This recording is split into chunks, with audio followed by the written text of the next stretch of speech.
Hello students, good morning. Today I am going to discuss from the last class.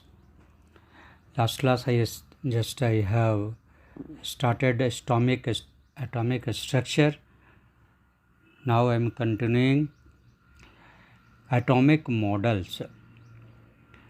Observations obtained from the experiments have suggested that Dalton's indivisible atom is composed of subatomic particles carrying positive or negative charges. Different atomic models were proposed to explain the distribution of these charged particles in an atom. Although some of these models were not able to explain the stability of atoms, two of these models, first proposed by the J.J Thompson and second by Rutherford, are discussed here. First, J.J Thompson model of atom. This is also called plum pudding model. What is this model? I am telling now. J.J. Thompson in 1898 proposed that an atom possesses a spherical shape,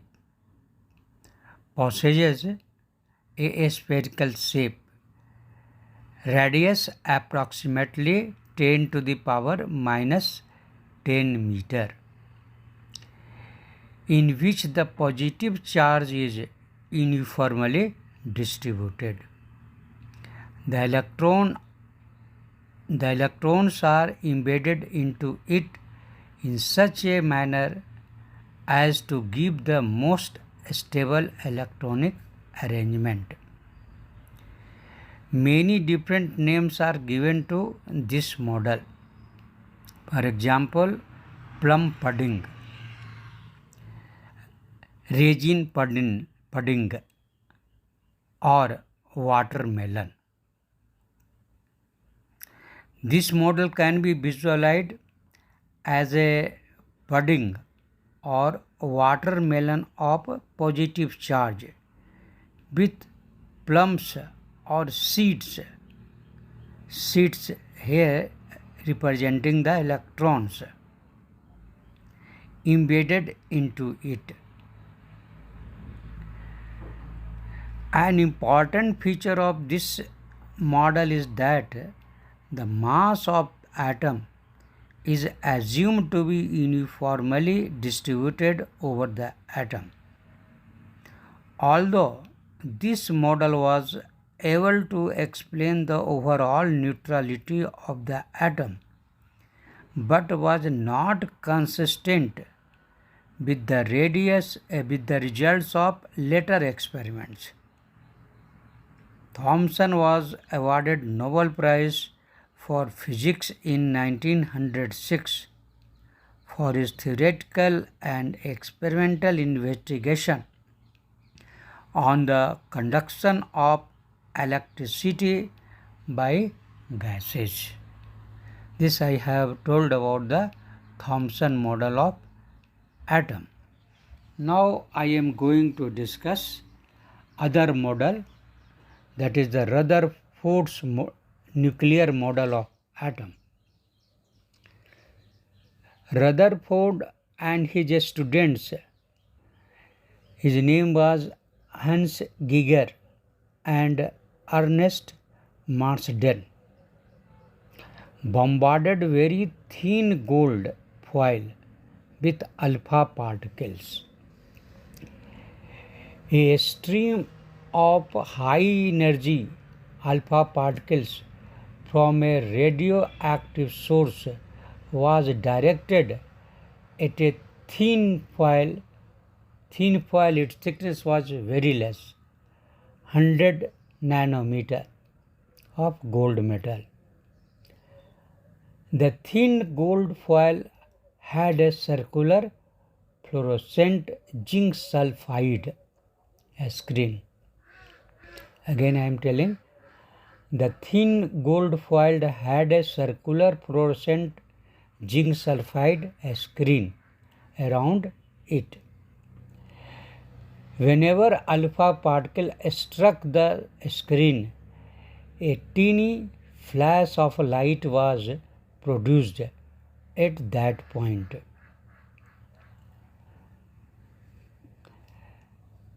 It was observed that observation after doing this experiment, what conclusion was drawn, what observation was made, I am going to tell.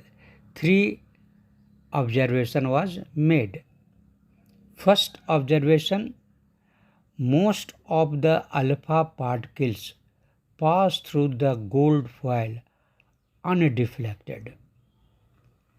Second, a small fraction of the alpha particle was deflected by small angles.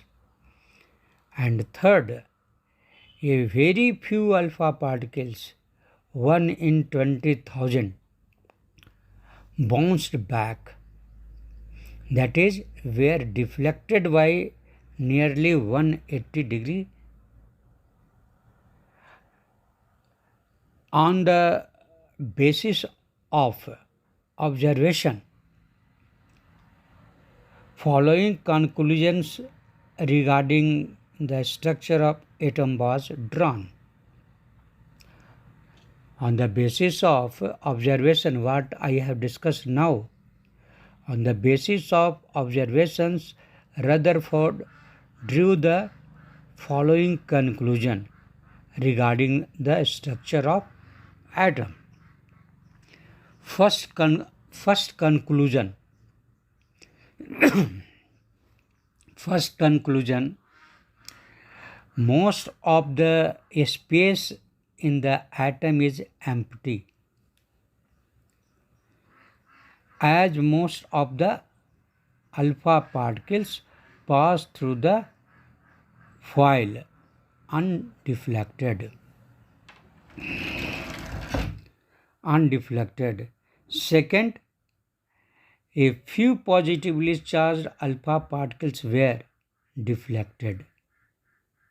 The deflection must be due to enormous repulsive force, showing that positive charge of the atom is not spread throughout the atom, as Thompson had presumed. The positive charge has to be concentrated in a very small volume that repelled and deflected the positively charged alpha particles. And third conclusion, calculation by Rutherford showed that the volume occupied by the nucleus is negligibly small as compared to the total volume of the atom. The radius of the atom is about 10 to the power minus 10 meter. Thomson also told same things, while that of nucleus is 10 to the power minus 15 meter. It is different. This was not told by Thomson. This is told by Rutherford. One can appreciate this difference in size by realizing that if a cricket ball represents a nucleus, then the radius of atom should be about 5 kilometers. See how much this complete area of atom you can understand. If a cricket ball represents a nucleus, then the radius of atom would be about 5 kilometers. See how much a difference is there between radius and the circumference. Means a gap is there in atoms. Many gaps are there. Empty places are there. Empty space is there. On the basis of above observation and conclusions, Rutherford proposed the nucleus model of atom. This they have proposed after the discovery of proton. This is very important and question is asked. Proposal, Rutherford proposal. Then what was the proposal? According to this model, according to Rutherford, first proposal, the positive charge and most of the mass of the atom was densely concentrated in extremely small region. This very small portion of the atom was called nucleus by Rutherford. Second, the nucleus is surrounded by electrons that moves around the nucleus with a very high speed in circular paths called orbits. Thus, Rutherford's model of atom resembles the solar system in which the nucleus plays the role of sun and the electrons that revolving planets. And third proposal, electrons and the neutrons are held together by electrostatic forces of attraction. Then these were three proposals made by Rutherford. Now I am going to discuss atomic number and mass number. The presence of positive charge on the nucleus is due to the protons in the nucleus. The charge on the proton is equal but opposite to that of electron. The number of protons present in the nucleus is equal to the atomic number, which is represented by Z. For example, the number of protons in the hydrogen nucleus is 1.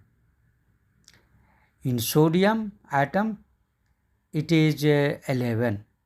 Therefore, their atomic numbers are 1 and 11 respectively.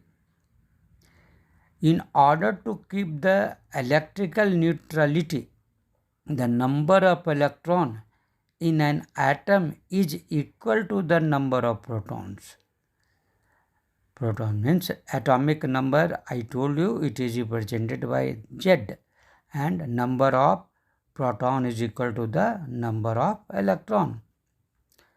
For example, number of electrons in hydrogen atom and sodium atom are 1 and 11 respectively, means it is equal to the number of proton.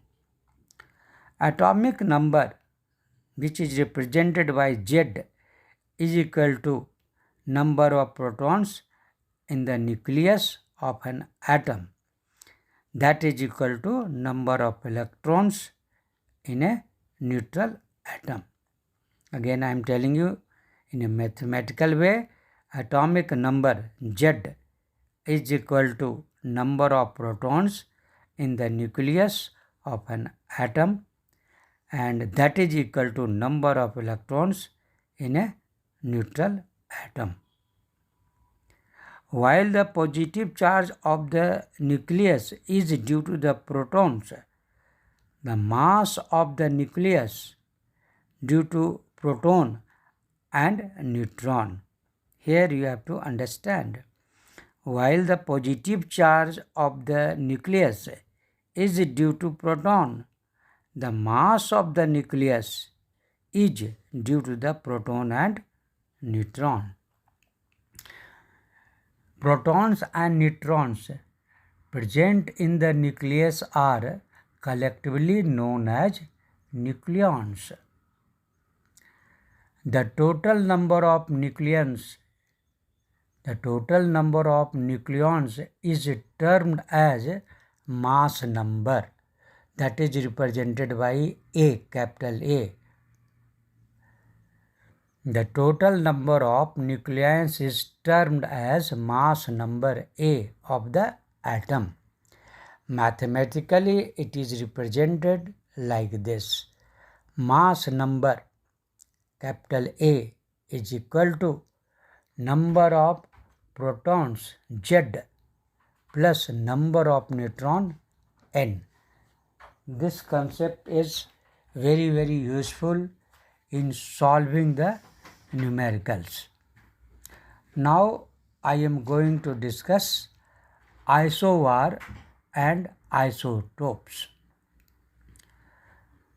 The composition of any atom can be represented by using the normal element symbol X, capital X, with superscript on the left hand side as the atomic mass number A and subscript Z on the left hand side as the atomic number Z.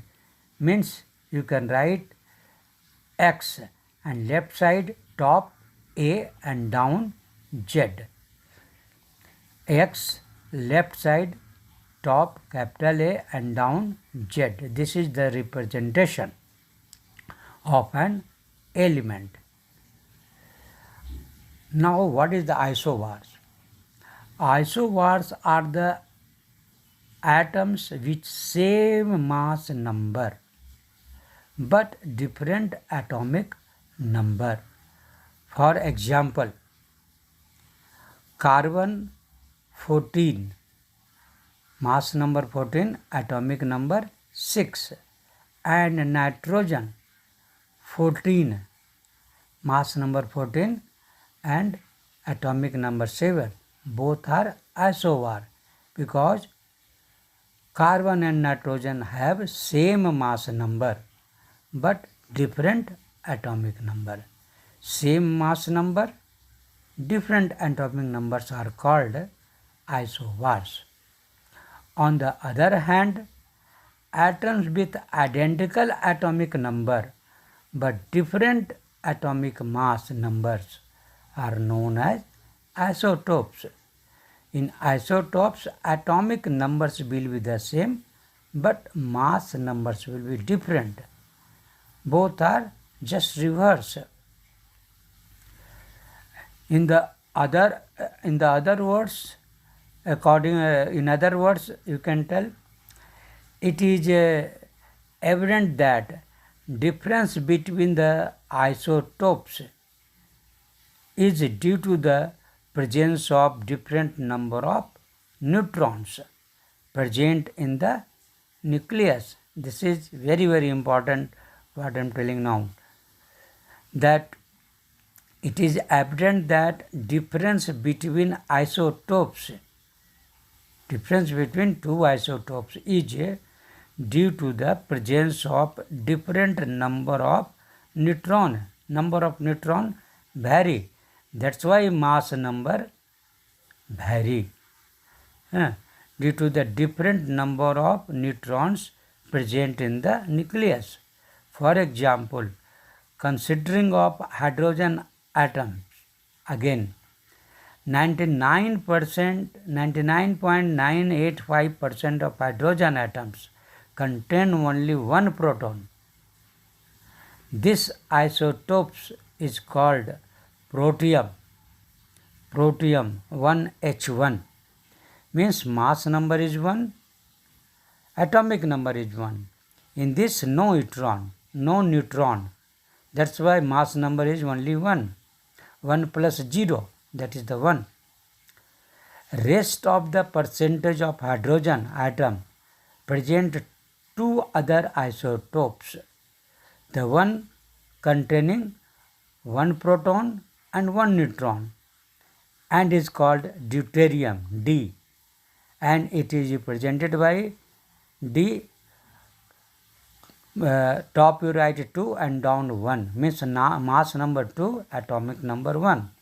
Mass number 2 means 1 proton, means 1 electron plus 1 neutron, and its percentage is very less, 0.015%.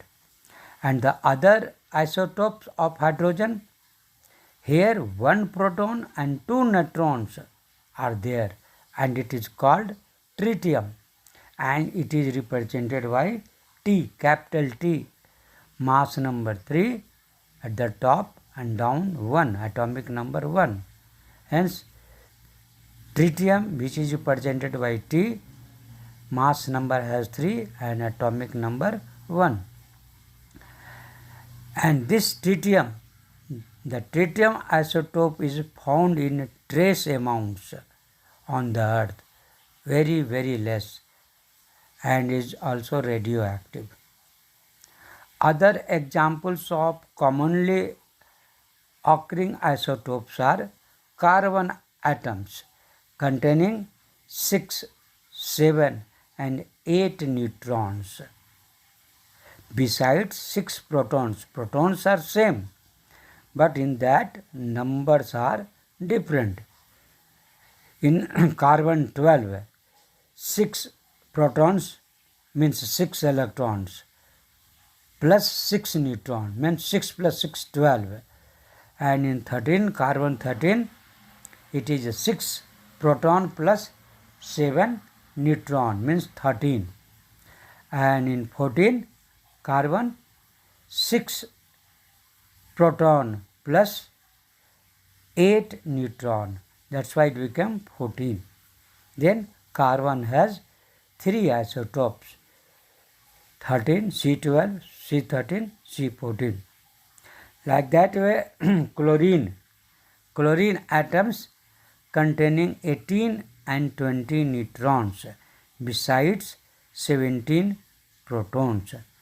That's why its mass number is 35 and other has 37.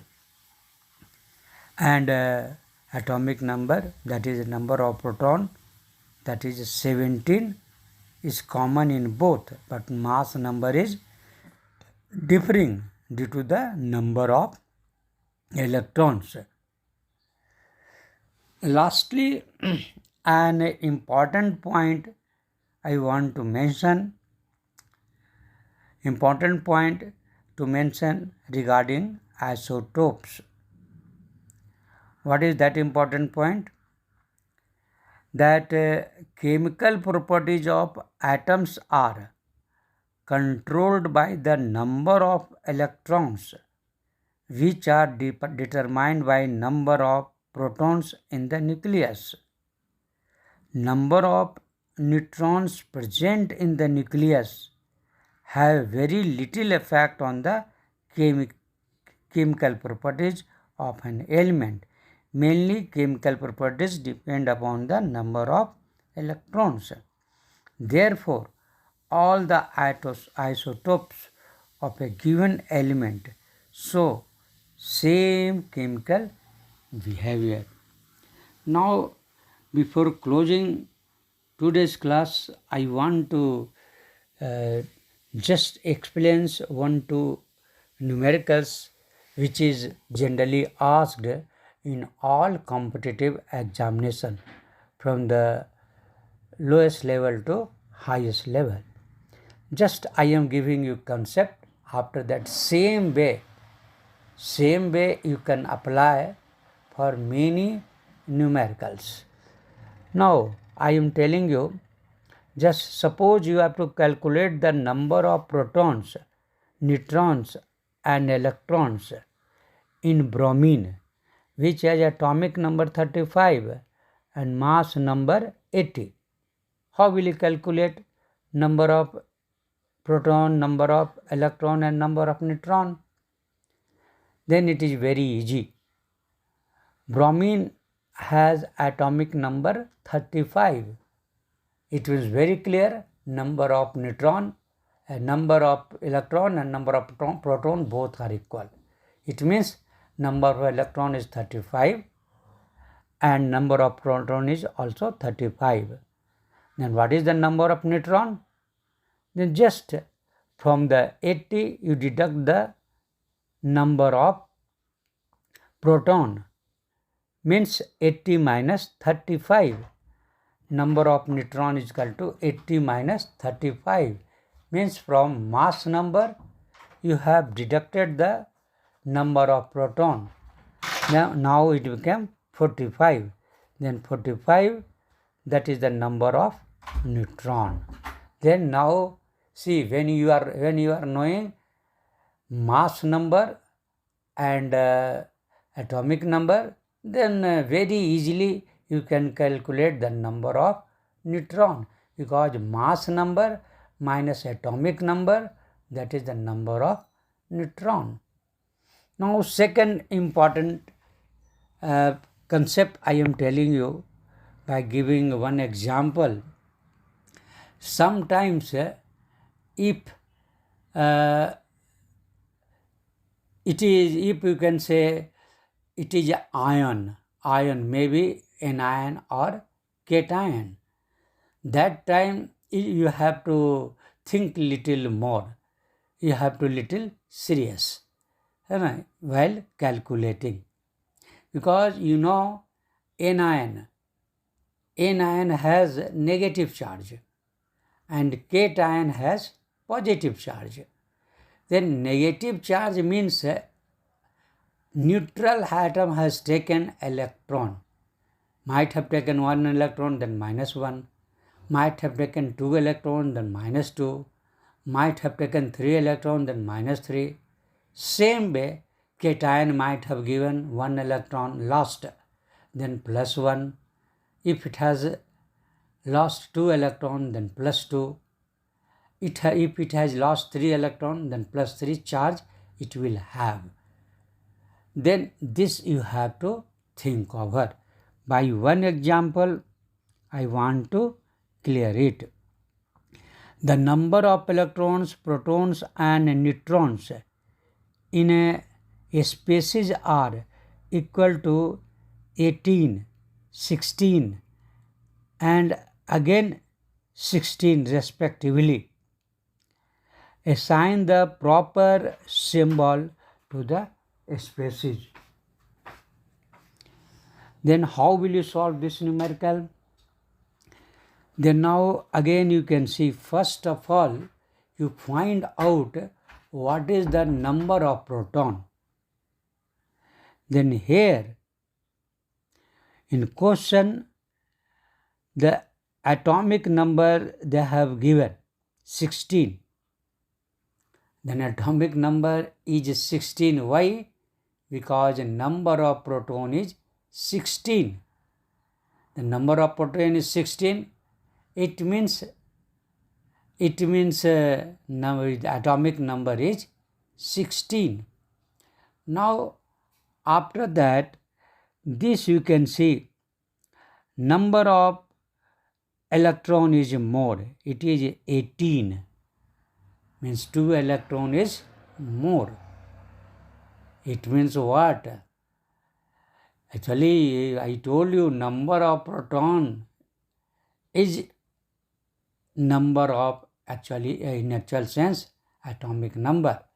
Then here number of proton is 16, means atomic number is 16. But electron number is 18. Here is given in the question. It means 2 extra electron is there. It means that a species exists in the ionic form. Means 2 charges there. That's why it became 18. And how will calculate mass number? Then mass number, that is the number of proton plus number of neutron. Then number of neutron is given 16. Then mass number will be 16 plus 16, 32. Means P plus A, number of proton plus number of neutron. That is the mass number 32. Then like that way, you can represent the species as, because S, atomic number is S, atomic number is 16. Then 16 represents sulfur. 16 represents sulfur element. Hence that species is sulfur and its atomic number is 16 and mass number is 32. And then you can write the species as S2 minus and mass number 32, atomic number 16. Then I have discussed how calculation is done for number of electron, number of proton, number of neutron, and how will you represent the species. That now have understood. Same way, if in any competitive examination question is asked, then only in the same concept you can solve the numericals. Now I am stopping here. Again we will meet in the next class. Thank you.